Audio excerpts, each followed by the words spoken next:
Mais une raffinerie neutralisée, ce sont des vies sauvées.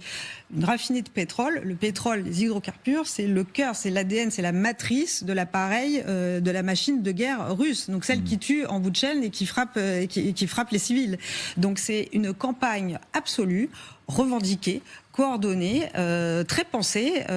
L'état-major d'ailleurs ukrainien communique dessus de façon tout à fait sereine et décomplexée. Il y a un projet ukrainien d'aller neutraliser toutes les raffineries de pétrole. Les derniers chiffres un peu sérieux sur les faits de ces frappes, c'était Reuters, et ça remonte déjà à cet été, donc ça n'a pas dû s'arranger. C'était quand même une capacité de raffinage de la Russie qui a baissé de moins 37%.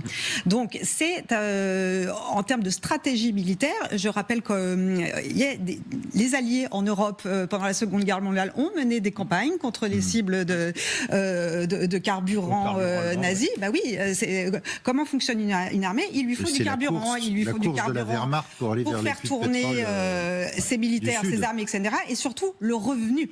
C'est la rentrée d'argent principale russe. La Russie n'a pas d'autre vraiment capacité industrielle à vendre, si je puis dire, à part son pétrole. Donc aller neutraliser, perturber toute cette industrie-là, in fine, oui, ça sauve des vies et ça concerne toute l'Europe.